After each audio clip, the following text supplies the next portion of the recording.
वो शीशे के सामने खड़ी अपना अक्स देख रही थी जब उसे सिराज कमरे के अंदर दाखिल होता हुआ नजर आया। वो उस वक्त सिराज के फ्लैट में मौजूद थे। पहली बार वो उसके फ्लैट में आई थी और ये भी सिराज के बार बार जिद करने पर हुआ था कि वो क्लास बंक करके यहाँ पर मौजूद थी। सिराज इस अंदाज में आरिफा को देखते हुए धीरे धीरे आगे बढ़ रहा था। आरिफा के लबों पर एक शर्मीली सी मुस्कान फैल गई थी। दिल की धड़कन तेज हुई और उसकी पलकें भी शर्म से झुक गई थीं। उसके गाल शर्म की वजह से लाल हो गए थे। सिराज ने जब उसका ये शर्मीला रूप देखा तो खुशी से सरशार हो गया। सादा सा दिल में उतर जाने वाला रूप जो किसी को भी अपना दीवाना कर सकता था। आरिफा इस वक्त सादगी में भी गजब ढा रही थी। काले घने बालों को ढीली ढाली चोटी में कैद कर रखा था। गेहुआ रंग और उस पर तीखे नैन नक्श और सबसे कातिल अदा उसकी मासूमियत। सिराज उसका दीवाना था।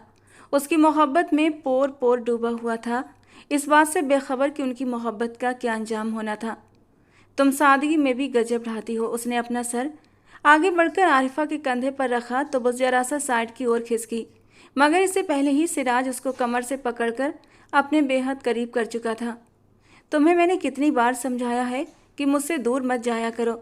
जब भी तुम मुझसे दूर जाने लगती हो मेरा दम घुटने लगता है। ये कहकर उसने आरिफा का चेहरा अपनी ओर मोड़ा था। सिराज की आंखों में छलकते मदहोशी के रंग देखकर आरिफा का दिल सिमट गया था। सिराज, हमें घर चलना चाहिए। मुझे ये सब कुछ ठीक नहीं लग रहा। अभी आई हो और अभी जाने की बात कर रही हो। अभी तो मैंने तुम्हें जी भरकर भी नहीं देखा, और हालांकि मेरा इरादा तो तुम्हें छूकर महसूस करने का है। ये कहकर वो उसके होठों पर झुका और उसके होठों को कतरा कतरा पीने लगा। उसने सिराज की शर्ट के कॉलर को मजबूती से जकड़ लिया था, जबकि आरिफा की बड़ी बड़ी आंखें और भी बड़ी हो गई थीं। वो सांस रोके सिराज की हरकत पर हैरान थी, क्योंकि उसे उम्मीद नहीं थी सिराज यूं उसके करीब आ जाएगा। वो जिंदगी में पहली बार उसकी संगत महसूस कर रही थी। वो जज्बात में इस कदर भर गया था कि उसके नरम लबों को एक हल्का सा कट दे गया था और आरिफा की एक जोरदार सिसकी निकली।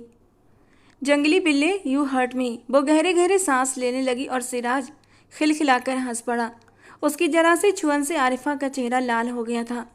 वो अपने जख्मी होठों को दांतों से दबाए सिराज को गुस्से से घूर रही थी। अगले ही पल उसने हाथ की 2 उंगलियों से आरिफा का होंठ उसके दांतों के नीचे से निकाला था। जब जख्म दिया है तो मरहम भी मैं ही रखूँगा। ये कहकर उसने अपनी जबान से उसके लबों को सहलाना शुरू कर दिया था और आरिफा सांस रोके उसके नरम स्पर्श को महसूस करती रही। अगले ही पल अपनी गहरी सांसों को संभालती हुई वो उसके सीने पर सर टिका चुकी थी और सिराज ने उसे अपनी बाहों में समेट लिया। और वो उसकी जान थी, उसकी मोहब्बत थी। आज कितने दिनों बाद उसे ये सुकून मिला था, वरना तो वो आरिफा के करीब आने के लिए तरस जाता था। सिराज, अगर हवेली वालों को इस बारे में पता चल गया तो एक क़यामत आ जाएगी। वो हम दोनों को जान से मार देंगे। ये सुनकर सिराज की आंखें गुस्से से लाल हो गईं। आरिफा की कमर पर उसकी पकड़ मजबूत हुई थी। अगर किसी ने तुम्हारी तरफ निगाह उठाकर भी देखा तो मैं उसकी आंखें निकाल दूंगा। और हम कोई पाप नहीं कर रहे। तुम मेरी बीवी हो, मैं तुम पर हक रखता हूँ, मगर अभी रुखसती नहीं हुई है सिराज। उसने निगाहें चुराते हुए कहा। तो यही तो मैं चाहता हूँ कि तुम्हारे घर वाले रुखसती कर दें, लेकिन तुम्हारा भाई जिद पर अड़ गया है। मुझे लगता है कि मुझे उसकी जिद तोड़नी ही पड़ेगी। उसने सिराज का बाजू पकड़ लिया। प्लीज़ मेरे भाई को कुछ भी मत कहना। तुम जानते हो कि हमारे इस दुनिया में वही एक इकलौता सहारा है। तुम्हारी वजह से मैं खामोश हो जाता हूँ, वरना बहुत पहले ही मैं उसका बंदोबस्त कर चुका होता। आरिफा ने उसका हाथ मजबूती से पकड़ा और अपना सर उसके सीने पर रख दिया। प्लीज़ तुम गुस्सा मत किया करो। जब तुम गुस्सा करते हो तो मुझे तुमसे डर लगता है। उसने मासूम सी आवाज़ में कहा तो न चाहते हुए भी वो नरम पड़ गया। मैं तुम पर थोड़ी गुस्सा कर रहा हूँ। उसने आरिफा के चेहरे को थोड़ा सा ऊपर उठाते हुए अपने होंठ उसके माथे पर रखे थे। लेकिन तुम मेरे सामने तो गुस्सा करते हो ना। मैं तुमसे बेइंतहा मोहब्बत करता हूँ। तुम सोच भी नहीं सकती कि मैं तुम्हें किस हद तक चाहता हूँ। तुम मेरे दिल के बहुत करीब हो। मैं तुम्हें कभी भी खुद से दूर नहीं करने दूंगा। मैं भी आपसे बहुत मोहब्बत करती हूँ सिराज। मेरे लिए भी आपके बिना ज़िंदगी गुजारना मुश्किल नहीं, नामुमकिन है। फिर मुझसे वादा करो कि मुझे कभी भी अकेला छोड़कर नहीं जाओगी। मैं आपसे वादा करती हूँ कि आपको इस दुनिया में कभी भी तन्हा नहीं छोड़ूंगी, चाहे कुछ भी हो जाए। हमेशा आपका हाथ थामे रखूंगी। अब हमेशा मुझे अपने बराबर चलता हुआ पाओगे। सिराज की आंखों में देखते हुए वो सच्चे जज्बे से वादा कर रही थी और सिराज उसकी खूबसूरत आंखों में एक पल के लिए डूब गया था। और फिर अगले ही पल सिराज ने बेसाख्ता उसकी आंखों को चूमा और उसकी कमर पर अपनी गिरफ्त एक बार फिर मजबूत कर ली। वो तेजी से पीछे की ओर हटी मगर सिराज ने उसका बाजू पकड़कर उसे अपनी ओर खींच लिया। चालाक लड़की, तुम जानबूझकर मुझे बातों में उलझा रही थी ताकि मैं रोमांस को भूल जाऊं। वो उसे नकली गुस्से से घूरते हुए बोला तो वो गर्दन पीछे करके हंस दी और उसी दौरान सिराज ने उसकी गर्दन पर अपने होंठ रखे थे और आरिफा ने अपनी आंखें बंद की थीं। वो भी सिराज की संगत में धीरे धीरे बहकने लगी थी, लेकिन क्या करती, डरती थी। सिर्फ निकाह हुआ था, रुखसती नहीं हुई थी। इससे पहले वो अपने रिश्ते को शुरू नहीं करना चाहती थी, लेकिन आज सिराज के जज्बात कुछ ज़्यादा ही मचल रहे थे। उसकी गर्म सांसें आरिफा को झुलसाने पर मजबूर कर रही थीं।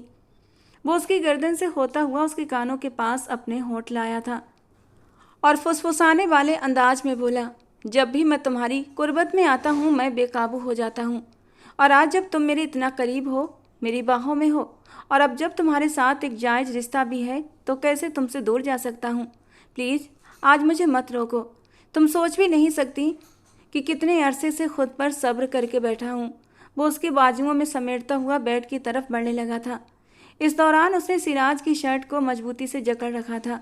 सिराज ने उसे बहुत ही धीरे से बेड पर लिटाया और अपनी शर्ट उतारने लगा। थोड़ी ही देर में वो उसके सामने शर्टलेस मौजूद था। सिराज, मुझे बहुत डर लग रहा है। मुझे डर लग रहा है कि हम बहुत बड़ी गलती कर रहे हैं। तुम्हें मुझ पर यकीन है या नहीं?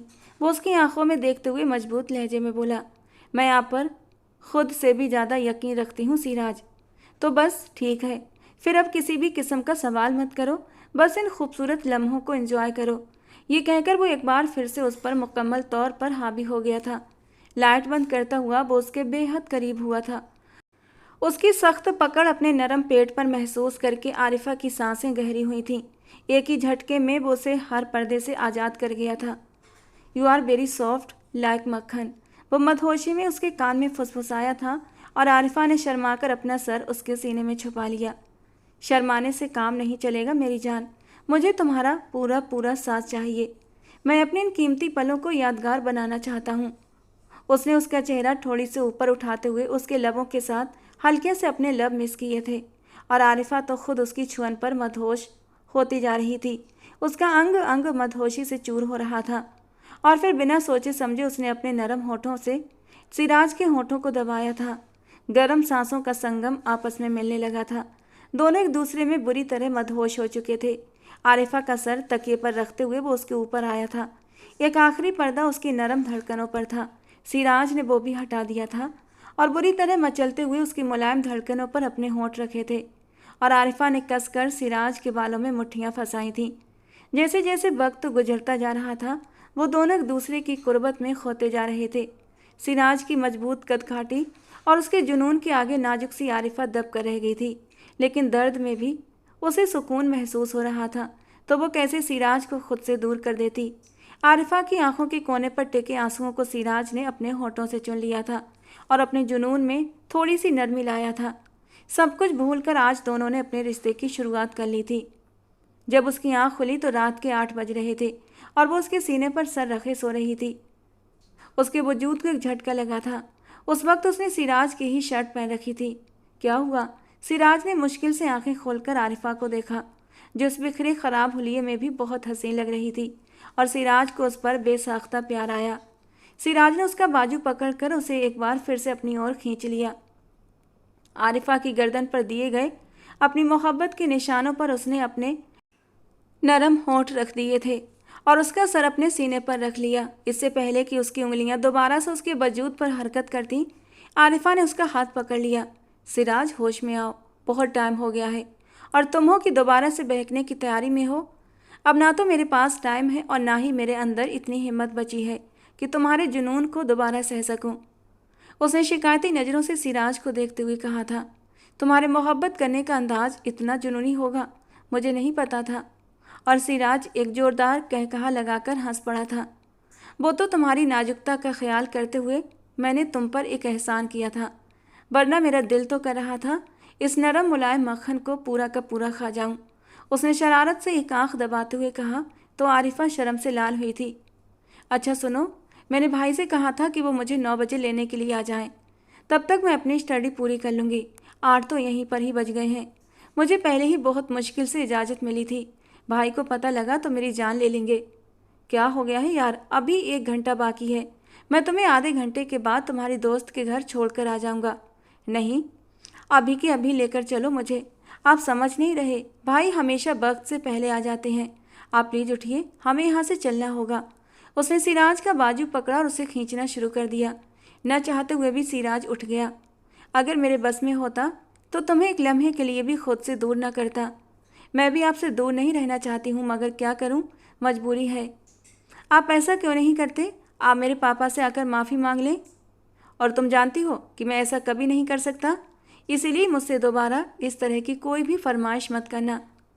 मैं तुम्हारी हर बात मानने के लिए तैयार हूँ, लेकिन ये बात मानना मेरे बस में नहीं है।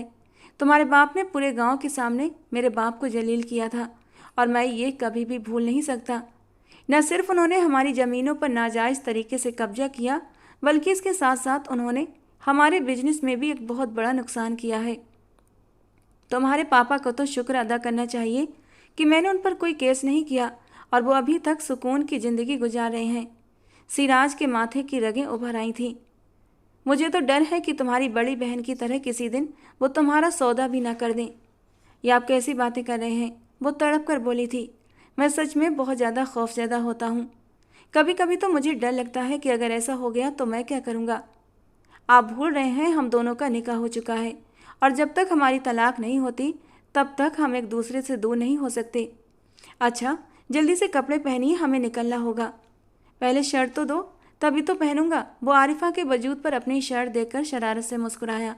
अच्छा, अभी मैं फ्रेश होकर आपकी शर्ट आपको वापस ला कर देती हूँ। उसने जल्दी से अपने कपड़े उठाए और वो बाथरूम की ओर बढ़ने लगी कि तभी सिराज ने हाथ पकड़कर उसे अपनी ओर खींच लिया। अभी देकर जाओ, हमारे बीच के सारे शर्म के पर्दे हट चुके हैं। ये कहकर उसने शर्ट के बटन खोलने शुरू कर दिए थे और आरिफा के ना करते हुए भी अपनी शर्ट उतार कर पहनना शुरू कर दी और आरिफा शर्म से लाल हुई थी। बहुत गंदे हैं आप और बेशर्म भी। दोनों हाथों से खुद को कवर करते हुए वो बाथरूम में घुस गई थी, जबकि सिराज का कहकहा देर तक गूंजता रहा था। लगभग 15 मिनट के बाद वो उसकी दोस्त के घर पर ड्रॉप कर चुका था। अभी वो अपनी दोस्त के घर के अंदर दाखिल ही हुई थी कि पीछे से उसे चौकीदार की आवाज़ सुनाई दी। बीबी साहिबा, आपके भाई साहब आपको लेने के लिए आ गए हैं। और उसका दिल तेजी से धड़क उठा था। खुदा का शुक्र है कि मैं वक्त से पहले पहुंच गई, वरना भाई तो मुझे जान से मार देते। उसने खुदा का लाख लाख शुक्र अदा किया और भाई के साथ गाड़ी में आकर बैठ गई। क्या हुआ है? तुम मुझे कुछ परेशान नजर आ रही है। उन्होंने अपनी बहन के चेहरे की ओर देखा तो उन्हें वहाँ कुछ अजीब सा महसूस हुआ था। नहीं भाई, मैं तो बिल्कुल ठीक हूँ। उसने ये कहकर अपना दुपट्टा सही किया और अपनी गर्दन के निशानों को छुपाने लगी। तू इतनी नेक कब से हो गई? सिकंदर ने उसका दुपट्टा देखकर बेसाख्ता उसका मजाक बनाया, क्योंकि वो बहुत कम अपने सर पर दुपट्टा लेती थी। अक्सर ही दुपट्टा उसके गले में होता था। क्या मतलब है आपकी बात का? क्या मैं सर पर दुपट्टा नहीं ले सकती हूँ? नहीं नहीं, बेशक ले सकती हो। मुझे तो खुशी हो रही है कि अल्लाह ताला ने तुम्हें भी हिदायत दे दी, वरना मैं तो कह कहकर थक गया था। मगर मजाल है जो तुम्हारे छोटे से दिमाग में कभी मेरी कोई बात समाई हो। आप हर वक्त मुझे डांटते ही रहते हैं। मुझे तो लगता है कि आपके पास इसके अलावा कोई दूसरा काम नहीं है। उसने मुंह फुलाते हुए कहा। अच्छा, नाराज मत हो, वरना मैं आइसक्रीम नहीं खिलाऊंगा। उसके भाई ने धमकी दी तो वो फौरन से चीख पड़ी। नहीं प्लीज़, मुझे आइसक्रीम खानी है, मैं नाराज नहीं हूँ। आज हैरानी की बात थी कि उसके भाई का मूड बहुत अच्छा, बहुत ज़्यादा खुशगवार था। वो उसे आइसक्रीम खिलाने के लिए ले गया। वो दोनों अभी वहाँ पर बैठे ही थे कि एक अजनबी शख्स चला आया। अस्सलाम वालेकुम सिकंदर, कैसे हो तुम? सिकंदर को देखकर उसने सलाम किया था और सिकंदर उससे हाथ मिलाने के लिए खड़ा हो गया। इससे मिलो, ये मेरी छोटी बहन आरिफा। उसने आरिफा की तरफ इशारा करते हुए कहा। तो सुल्तान ने उसे सिर से लेकर पांव तक बड़ी ही गहरी नज़रों से देखा था। उसके लबों पर एक बहुत ही प्यारी सी मुस्कान फैली हुई थी। इनसे तो बहुत जल्द ही एक करीबी मुलाकात होगी हमारी, उसने धीमे लहजे में कहा। उसकी बात वो सुन चुकी थी, लेकिन शायद सिकंदर ने नहीं सुनी थी, इसीलिए किसी भी तरह का कोई रिएक्शन नहीं दिखाया था। चलो बैठो, आओ आइसक्रीम एंजॉय करो, मैं तुम्हारे लिए भी आइसक्रीम ऑर्डर कर देता हूँ। सिकंदर ने कहा तो सुल्तान ने तेजी से इनकार करते हुए कहा, ये बच्चों वाली चीज़ें मैं नहीं खाता। उसके लहजे में सदा की बेजारी थी। असल में मेरी एक बहुत ही इम्पोर्टेंट मीटिंग है, मैं उसी सिलसिले में जा रहा हूँ। रात के इस पहर भाई साहब, आपकी कौन सी मीटिंग है? यार, करोड़ों की डील है, मैं नहीं चाहता कि वो मेरे हाथ से निकल जाए। ऑनलाइन मीटिंग है, उसमें मैंने हर हाल में ये डील फाइनल करनी है, उसने दो टूक अंदाज में कहा और वहाँ से चला गया। उसके जाने के बाद आरिफा ने हैरानी से अपने भाई को देखा, क्योंकि वो उसकी मौजूदगी में कभी भी किसी से नहीं मिलता था। शायद ही उसकी ज़िंदगी में आने वाला पहला शख्स था जिससे मुलाकात उसने आरिफा के सामने ही की थी। सिर्फ यही नहीं, बल्कि उसने आरिफा का इंट्रोडक्शन भी उस आदमी से करवाया था। भाई, ये कौन था? ये मेरा बहुत अच्छा बिजनेस पार्टनर है और पापा के दोस्त का बेटा है। समझो कि ये मेरा भी दोस्त है और पापा का भी, उसने मुस्कुराते हुए कहा। अच्छा, मैंने तो उसे कभी भी अपने घर में नहीं देखा, उसने सुल्तान की पीठ को घूरते हुए कहा, जो उस वक्त अपनी गाड़ी में बैठ चुका था। हाँ, ये बहुत कम आता जाता है, ये अक्सर तुम्हारी गैर मौजूदगी में ही आता है, सिकंदर ने लापरवाही से कहा। चलो जल्दी से अपनी आइसक्रीम ख़त्म करो, ये पिघल रही है। भाई, आप लोगों ने महरोज अंकल के बारे में क्या सोचा है? आप लोग कब उनसे अपनी नाराज़गी ख़त्म करेंगे? अगर मेरी बात माने तो आप जाकर उनसे माफ़ी मांग लें। काफ़ी दिनों से वो एक डरावना ख्वाब देख रही थी, जिसमें वो देखती थी कि उसका भाई उसका हाथ पकड़कर उसे कुएं में धक्का दे देता है। पहले तो वो उसे अपना बहम करार देती रही, मगर जब ये ख्वाब लगातार उसे आने लगे तो वो परेशान हो गई थी। मैंने तुम्हें कितनी बार कहा है कि उन लोगों का नाम मेरे सामने ना लिया करो। सिकंदर के चेहरे के हाव भाव पल में ही बदल गए थे। महरोज अंकल का नाम सुनते ही गुस्से के मारे उसके चेहरे की रगें उभर आई थीं। भाई, आप लोग भूल रहे हैं, मेरा सिराज के साथ निकाह हुआ है, मैं उसकी बीवी हूँ और ये बात आप लोग झुठला नहीं सकते। आज जब आरिफा अपने रिश्ते की शुरुआत कर चुकी थी तो वो उस रिश्ते का एहसास अपने भाई को भी दिलाना चाहती थी, जो दुश्मनी की भेंट चढ़कर उसके पाक रिश्ते का मजाक बना चुके थे। मैं इस निकाह को नहीं मानता आरिफा, बेहतर यह है कि तुम भी इस निकाह को भूल जाओ। भाई, निकाह एक मजबूत रिश्ता है और निकाह का ही रिश्ता आपके कहने या न कहने से नहीं टूटेगा। ये पूरी ज़िंदगी का साथ है और मैं इसे पूरे दिल से निभाना चाहती हूँ। देखो आरिफा, मैंने तुम्हें पहले भी समझाया था कि हम उन लोगों के साथ कोई भी रिश्ता नहीं रखना चाहते। अतीत में जो कुछ भी हुआ वो हमारे बाप से गलती से हुआ था और हमारे पापा तो आज तक अपनी गलती पर शर्मिंदा भी हैं। भाई, मैं सिराज से मोहब्बत करती हूँ। आरिफा की आंखों में आंसू चमकने लगे। बस, बहुत हो गया, मैं आज के बाद तुम्हारे मुंह से सिराज का नाम न सुनूं। चलो, काफ़ी टाइम गुजर गया है, अब हमें घर चलना चाहिए। उसकी सारी आइसक्रीम पिघल चुकी थी, मगर अब उसे अपनी आइसक्रीम का भी कोई होश नहीं था। तुम्हारी शादी सिर्फ और सिर्फ मेरी पसंद के लड़के से होगी, इसके अलावा तुम्हें किसी और के साथ रुखसत नहीं करूँगा। मेरे साथ ज़बरदस्ती नहीं कर सकते आप, वो चीखते हुए बोली। मैं तुम्हारा बड़ा भाई हूँ, जो जी में आए कर सकता हूँ। मैं सिराज से मोहब्बत करती हूँ और सिर्फ उसी से ही शादी करूँगी, उसने चीखते हुए कहा तो सिकंदर का हाथ उठा था और उसके चेहरे पर निशान छोड़ गया, तो वह बेयकीनी से अपने भाई को देखने लगी। इस वक्त तो आइसक्रीम पार्लर में ज़्यादा लोग नहीं थे, लेकिन जो एक दो लोग थे उन्होंने हैरत से उन दोनों को देखा था। सड़क पर यूँ तमाशा मत बनाओ, घर चलो, घर जाकर इस बारे में बात करते हैं। वो उसका हाथ मजबूती से पकड़कर उसे घसीटता हुआ गाड़ी में बिठा चुका था और बड़ी ही तेज रफ्तार से गाड़ी दौड़ाता हुआ घर लाया था और फिर आरिफा का हाथ पकड़कर गुस्से से घर के अंदर दाखिल हुआ। उसकी आंखों से तेजी से आंसू बह रहे थे। उसके दिल का दर्द था कि कम होने का नाम नहीं ले रहा था। अपनी बेटी की यह हालत देखकर नौशीन बेगम बहुत ज़्यादा घबरा गईं और भागती हुई उसके पास आईं। ये क्या हुआ है मेरी बच्ची को? उन्होंने अपनी बेटी से सवाल किया। अब उसमें कोई भी जब उसने कोई जवाब न दिया तो वो सिकंदर की तरफ सवालिया नज़रों से देखने लगी। मुझे बताओ कि उसको हुआ क्या है, कहीं तुमने तो इसे कुछ नहीं कहा? ये सड़क पर तमाशा लगा रही थी, आखिर इसमें इतनी हिम्मत कैसे आ गई कि ये मेरे सामने सिराज की साइड ले रही थी? अम्मी, मैं उससे बहुत मोहब्बत करती हूँ और मैं उससे शादी करना चाहती हूँ, क्योंकि आज उसका और सिराज का मिलन हो गया था, इसीलिए। और वो दोनों मियाँ बीबी के रिश्ते में भी दाखिल हो गए थे और उन्होंने एक दूसरे के हक भी पूरे कर दिए थे, इसी वजह से ही उसे टेंशन हो रही थी कि कहीं ऐसा ना हो वो उम्मीद से हो जाए, और अगर ये हो जाता तो एक नई मुसीबत खड़ी हो जाती। इसीलिए वो चाहती थी कि जल्द से जल्द उसकी दुल्हन बन जाए। मगर यहाँ पर तो मामला ही उल्टा नजर आ रहा था। तुम मेरे साथ कमरे में चलो, मैं तुमसे बात करती हूँ। और सिकंदर बेटा, तुम भी रिलैक्स हो जाओ, हम इसे समझा लेंगे, बच्ची है, अभी इसे हालात की नाजुकता का एहसास नहीं है। आरिफा ने हैरानी से नौशीन बेगम के चेहरे की ओर देखा था। अम्मी, आपको भाई को समझाना चाहिए और आप मुझे समझाने की बातें कर रही हैं। तुम तो चुप रहो और चलो मेरे साथ। वो उसका हाथ पकड़कर उसे अपने साथ खींचते हुए कमरे में ले गई। आखिर तुम चाहती क्या हो? अपने साथ साथ मेरी ज़िंदगी क्यों अजाब बनाना चाहती हो? अम्मी, आप किस तरह की बातें कर रही हैं?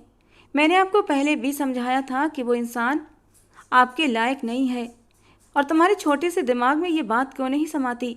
नौशीन बेगम ने बेबसी से अपनी जिद्दी बेटी को देखा था। उन्होंने पहले से ही अंदाज़ा लगा लिया था कि आरिफा सिराज के साथ अपने रिश्ते को लेकर सीरियस है, उससे मोहब्बत करती है और इस रिश्ते को आगे लेकर जाना चाहती है। अम्मी जान, सच तो ये है कि आप लोगों ने उस इंसान के साथ ज्यादती की है। आपने महरोज अंकल को सब लोगों के सामने जलील किया था, हालांकि उनकी कोई गलती भी नहीं थी। नौशीन बेगम का अब हाथ उठा था। तुम्हारी उससे शादी नहीं हो सकती आरिफा, बहुत जल्द हम कोर्ट में तलाक की दरख्वास्त करेंगे। अम्मी, मैं उससे तलाक नहीं लूँगी, मैं उसके बिना नहीं रह सकती हूँ।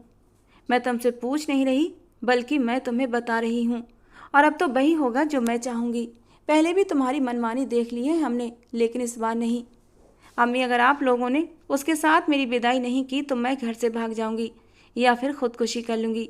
मेरी तरफ से तुम मर जाओ, यही हम लोगों के लिए अच्छा है। और अगर तुम घर से भागकर चली भी गई तो ये बात हमेशा याद रखना कि इस घर के दरवाजे तुम पर बंद हो जाएंगे। हमारा तुम्हारे साथ किसी भी तरह का कोई ताल्लुक नहीं रहेगा। और तुम ये बात भी जानती हो कि जो लड़कियां घर से भागती हैं उनकी ससुराल में कोई भी इज्जत नहीं होती। अम्मी, इसका मोबाइल अभी और इसी वक्त ले लें। सिकंदर को चैन कहाँ था, वो भी पीछे पीछे कमरे में आ चुका था। सिकंदर की बात सुनकर नौशीन बेगम ने उससे उसका मोबाइल छीन लिया। आज के बाद तुम घर से बाहर भी नहीं निकलोगी। जब तक तुम्हारी उससे तलाक नहीं हो जाती तब तक तुम इसी हवेली के अंदर रहोगी।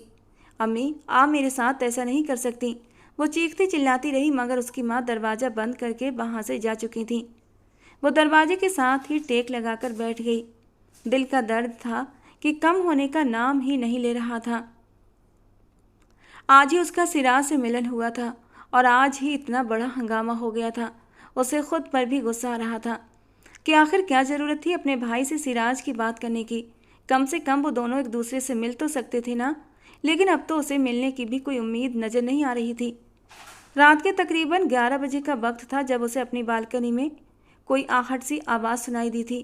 पहले तो उसने इस आवाज़ को नज़रअंदाज किया, लेकिन जब उसे यूं महसूस हुआ कि किसी ने दरवाजे पर दस्तक दी है तो वो एकदम से हैरान हो गई थी और सोचने लगी कि रात के इस पहर वहाँ पर कौन हो सकता है। हजारों तरह के सवाल थे जो उसके दिमाग में गर्दिश कर रहे थे। इससे पहले कि वो उसको अपना बहम समझती, उसे सिराज की धीमी सी आवाज़ सुनाई दी। आरिफा, अगर तुम जाग रही हो तो जल्दी से दरवाज़ा खोल दो, मैं बाहर खड़ा हूँ। अगर किसी ने देख लिया तो मुसीबत खड़ी हो जाएगी। जानी पहचानी सी आवाज़ सुनकर वो जल्दी से बाहर की ओर भागी और बालकनी का दरवाज़ा खोल दिया। सामने ही सिराज खड़ा था। उस वक्त उसने ब्लू कलर की शर्ट के साथ वाइट कलर की जीन्स पहन रखी थी और ऊपर ब्लैक कलर की जैकेट। उसके हाथ सर्दी की वजह से जम से गए थे, जबकि उसकी नाक सर्दी की वजह से लाल हो गई थी। आरिफा ने जब उसे देखा तो एक झटके से उसके सीने से लग गई और फूट फूट कर रोने लगी। वो बहुत ज़्यादा परेशान हो गया। क्या हुआ है, तुम्हें रो क्यों रही हो? सिराज, आज मुझे एहसास हुआ कि मैं तुमसे कितनी मोहब्बत करती हूँ। मैं तुम्हारे बिना नहीं रह सकती, प्लीज़ मुझे छोड़कर मत जाना। तुम पागल वागल तो नहीं हो गई हो? मैं तुम्हें छोड़कर कैसे जा सकता हूँ? तुम जानती हो कि तुम मेरे दिल की धड़कन में बसती हो, जान हो मेरी, और कोई अपनी जान से ज़्यादा दिनों तक दूर नहीं होता। सिराज ने उसके माथे पर अपने होंठ रखते हुए उसे यकीन दिलाया था। सिराज, घर वाले कह रहे हैं कि वो मेरा निकाह तुमसे ज़्यादा दिन तक टिका रहने नहीं देंगे। वो कहीं और मेरी शादी कर देंगे। अगर किसी ने ये कोशिश की तो मैं उसको जान से मार दूंगा। ये मेरा तुमसे वादा है। सिराज, मैं वाकई तुमसे बेइंतहा मोहब्बत करती हूँ। अगर मैं तुमसे बिछड़ गई तो जिंदा नहीं रह पाऊंगी। रिलैक्स हो जाओ यार, क्या हो गया है तुम्हें? मैं तुम्हारे पास हूँ और कभी भी तुम्हें छोड़कर नहीं जा रहा। उसने प्यार से अपनी महबूबा के आंसू साफ किए और उसे अपने साथ लगाए हुए बेड तक लेकर आया था। तुम्हारी आंखों में आंसू अच्छे नहीं लगते, वो बड़े ही प्यार से उसकी आंखों के आंसू साफ करते हुए बोला था और वो उसकी बाहों में लगकर उसके साथ बैठी थी। सिराज ने उसे और भी करीब करते हुए धीरे से उसके सिसकते होंठों को छुआ था और अपने महबूब के प्यार भरे स्पर्श में आरिफा सब कुछ भूल गई थी और सुकून से उसकी बाहों में सिमटती चली गई। उसने खुद को उसके हवाले कर दिया था। उस वक्त वो दोनों ये बात भूल चुके थे कि इस वक्त वो आरिफा के घर पर मौजूद हैं। अचानक ही दरवाजे पर दस्तक हुई तो वो उससे दूर हटा था। कौन आ गया इस वक्त? मुझे नहीं पता, वो घबरा गई। डरने की ज़रूरत नहीं है, जाकर पूछो कि कौन है। आरिफा कांपते हुए दरवाजे के पास गई थी। कौन है? उसकी आवाज़ खौफ से कांप रही थी। सिराज ने बेसाख्ता अपना माथा पीटा, क्योंकि उसकी ये मासूम सी महबूबा कुछ भी नहीं छुपा सकती थी। सब कुछ उसके चेहरे और उसके अंदाज से जाहिर हो जाता था। आरिफा बेटा, मैं हूँ, जल्दी से दरवाज़ा खोलो, मुझे तुमसे एक बहुत ही ज़रूरी बात करनी है। दूसरी तरफ से नौशीन बेगम की आवाज़ सुनाई दी। अम्मी, मैंने आपसे इस वक्त कोई भी बात नहीं करनी, वो ऊंची आवाज़ में चिल्लाई थी। बेटा, मैं जानती हूँ तुम मुझसे नाराज़ हो, मगर मैं जो कुछ भी कर रही हूँ तुम्हारी भलाई के लिए ही कर रही हूँ। अम्मी प्लीज़ आप यहाँ से चली जाएं, मैं सुबह आपसे बात करूँगी। फ़िलहाल मैं किसी से भी बात करने के मूड में नहीं हूँ। अब की बार उसका लहजा हमवार हो चुका था। जब उसकी माँ चली गई तो वो गहरी सांस छोड़ते हुए बोली, शुक्र है अम्मी थी, भाई नहीं थे। अगर भाई होते तो हर हाल में दरवाज़ा खुलवाकर ही दम लेते, और अगर दरवाज़ा खुल जाता तो मैं आपको वॉशरूम में छुपा देती। वो उसके शर्ट के कॉलर से खेलते हुए बोली, ये बात मैं यकीन से कह सकता हूँ कि तुम्हारी हालत देखकर तुम्हारे भाई को शक हो जाना था, और फिर तुम जितनी बार दरवाजे को घूरती वो खुद ही आकर वॉशरूम का दरवाज़ा खोलकर मुझे पकड़ लेते। उसने आंखें छोटी छोटी करके उसे गुस्से से घूरते हुए कहा था। आप मुझे जितना बेवकूफ़ समझते हैं मैं उतनी बेवकूफ़ नहीं हूँ। मैं जानता हूँ कि मैं आपको जितना बेवकूफ़ समझता हूँ आप तो कहीं उससे भी ज़्यादा बेवकूफ़ हैं। सिराज, आप मुझे तंग कर रहे हैं। अरे, मेरी इतनी औकात कि मैं आपको तंग करूं? उसने अपने सीने पर हाथ रखकर जरा सी गर्दन झुकाते हुए कहा। अब जब अपनी जान के इतना करीब आ गया हूं तो जज्बात परेशान कर रहे हैं और इन्हें शांत किए बिना तो नहीं जाऊंगा। चलो, अब मेरे पास ज़्यादा वक्त नहीं है। वो उसे बेड की ओर इशारा करते हुए बोला तो वो बुरी तरह घबरा गई। क्या क्या मतलब है आपका? वो कांपते हुए लहजे में बोली। तुम्हारी उम्र क्या है? सिराज ने उल्टा उसे सवाल किया था। अभी अभी तो मैं 21 साल की हूँ। फिर तो तुम्हें अच्छे तरीके से हर चीज़ के बारे में पता होगा, और वैसे भी कल सब कुछ तुम्हें लाइव करके दिखाया था ना। उसके बाद भी अगर तुम अनजान बनो तो ये गलत बात है। वो बाई आँख मारते हुए बोला तो वो घबरा गई। आपने बोला था कि अब दोबारा वो सब नहीं करेंगे। मेरी जान, आपके साथ ही करूँगा, वरना किसके साथ करूँगा? सिराज, अगर घर वालों को पता चल गया तो किसी को कुछ भी पता नहीं चलेगा, और मैं वादा करता हूँ कि मैं बहुत जल्द सब कुछ ठीक कर दूँगा। अब अगर मुझे तुम्हारे घर वालों से माफ़ी भी मांगनी पड़ी तो मैं उनसे माफ़ी भी मांग लूँगा। कहते हुए वो आरिफा के बेहद करीब हो गया था और उंगलियों की शरारत उसकी कमर पर बढ़ती जा रही थी। क्या आप सच कह रहे हैं? उसने बेसाख्ता सिराज से पूछा, क्योंकि कल तक तो वो उसके घर वालों से माफ़ी मांगने के लिए तैयार नहीं था, और आज वो खुद कह रहा था कि वो उसके भाई से सुलह कर लेगा। मैं क्या कभी झूठ बोल सकता हूँ? वो उसके नरम होठों को छूते हुए बोला था। नहीं, आप मुझसे झूठ नहीं बोल सकते, मुझे आप पर पूरा यकीन है, और अपना ये यकीन हमेशा बनाए रखना। कहते हुए सिराज ने उसका दुपट्टा गले से हटाकर एक ओर रख दिया था और उसके फ़िरौक की जिप नीचे कर दी। सिराज प्लीज़, आरिफा ने नखरे दिखाने चाहे। हरगिज़ भी नहीं, तुम्हारी एक बात भी नहीं सुनूंगा। अब तो बिल्ली के मुंह खून लग चुका है। कल रात के वो हसीन पल मुझे बुरी तरह बेचैन कर रहे हैं, और मैं फिर से उन पलों को जीना चाहता हूँ। यह कहकर सिराज ने उसकी फ़्रॉक को नीचे सरका दिया था और उसकी खूबसूरती में एक बार फिर से मदहोश होने लगा। आरिफा ने भी अब इनकार करना छोड़ दिया था और उसने अपना आप एक बार फिर से सिराज के हवाले कर दिया। पूरी रात ही वो उसके वजूद में मगन रहा था। सुबह जब वो सोकर उठी तो सिराज का सिर उसके पेट पर रखा हुआ था। वो उसकी सांसों की तपिश अपने पेट पर महसूस कर रही थी। उसका दिल बुरी तरह से घबरा गया। उसने उठने की कोशिश की तो सिराज ने उसकी कमर को पकड़कर उस पर अपनी पकड़ और भी मजबूत कर ली। आप क्या कर रहे हैं और आप यहाँ पर कैसे आए? उसका ये सवाल सुनकर सिराज ने थोड़ी सी आंखें खोलकर उसे देखा। बड़ी जल्दी तुम्हें याद आ गई? हालांकि पूरी रात मेरी बाहों में मदहोश रही हो तुम, और अब पूछ रही हो कि मैं यहाँ कैसे आया। और अगले ही पल आरिफा के दिमाग में रात के गुजरे सारे पल घूम गए थे और उसका चेहरा शर्म से लाल हुआ था। भूल गई कि कल पाइप से चढ़कर ऊपर आया था। अब आप जाएंगे कैसे? इस बारे में मुझे नहीं पता, तुम ही मुझे अब यहाँ से निकालोगी। वो लापरवाही से उठकर बेड ग्राउंड से टेक लगाकर बैठ चुका था। मैं आपको कैसे निकाल सकती हूँ? अगर किसी ने देख लिया तो फसाद खड़ा हो जाएगा। डर के मारे आरिफा के चेहरे की रंगत सफ़ेद पड़ चुकी थी। मैं नहीं जानता, यहाँ पर आना मेरा काम था और मुझे यहाँ से भेजना अब तुम्हारा काम है। वो भी छोटे बच्चों की तरह जिद पर अड़ा हुआ था। आप भी ना हमेशा ही गड़बड़ कर देते हैं। वो एकदम से रुआसी हो गई थी। तो मेरी जान, फिर आप सब कुछ ठीक कर दिया करे ना। वो उसके गालों को प्यार से खींचते हुए बोला था। आप दूर हटे, मैं सोचती हूँ कुछ। वो डरते डरते कमरे से बाहर निकली थी। सामने ही सरला मासी काम करती दिखाई दी। सरला मासी, अम्मी पापा और सिकंदर भाई कहाँ हैं? उसने खुद को नॉर्मल करते हुए पूछा। और सरला मासी की बात सुनकर उसने एक सुकून का सांस लिया था। खुदा का शुक्र था कि उस दिन उसके घर वाले एक फैमिली लंच पर गए हुए थे। घर पर कोई भी नहीं था। उसकी एक खास नौकरानी थी जिसकी मदद से उसने सिराज को हवेली के पिछले हिस्से से बाहर निकाला था। वो जैसे ही लॉन में आकर बैठी उसे अपने नाम की पुकार सुनाई दी। उसने पलट कर देखा तो वहाँ सुल्तान खड़ा था, जो उसकी तरफ गहरी नज़रों से देख रहा था। आप यहाँ पर क्या कर रहे हैं? वो हैरान रह गई। लगता है आप भाई से मिलने के लिए आए हैं, तो वो घर पर नहीं है। ये कहकर उसने अपने कदम अपने कमरे की ओर बढ़ाए थे। उसे अजनबी मर्दों से मिलना वैसे भी कुछ खास पसंद नहीं था, और फिर दूसरा, उसके भाई को भी ये बात पसंद नहीं थी कि वो किसी गैर मर्द से इतनी आज़ादी से मिले, और इसीलिए उसने यहाँ से जाना ही बेहतर समझा था।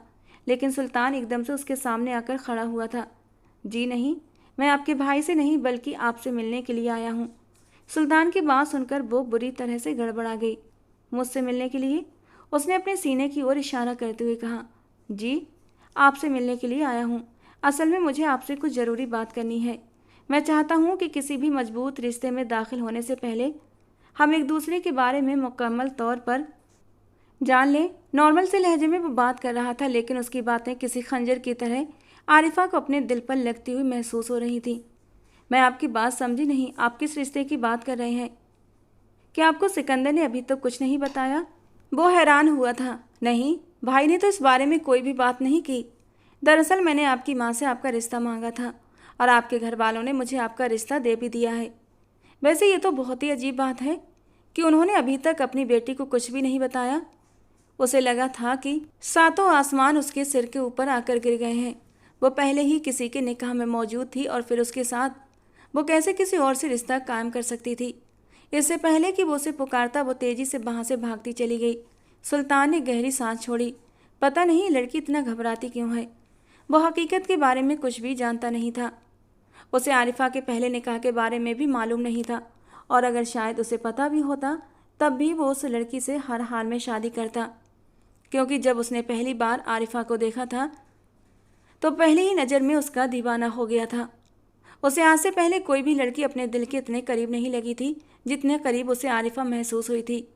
वो अक्सर ही अब उसे याद भी करता था और सोचता था कि कोई इस कदर हसीन कैसे हो सकता है, कोई इस कदर पुरकशिश कैसे हो सकता है कि एक ही झलक में किसी को अपना कैदी बना ले। रात के लगभग 11 बजे का समय था। उसने अपनी एक नौकरानी से मोबाइल लिया और सिराज का नंबर डायल करने लगी। हेलो सिराज, मेरी बात सुनो। अरे तुम कितने नंबर बदलोगी यार?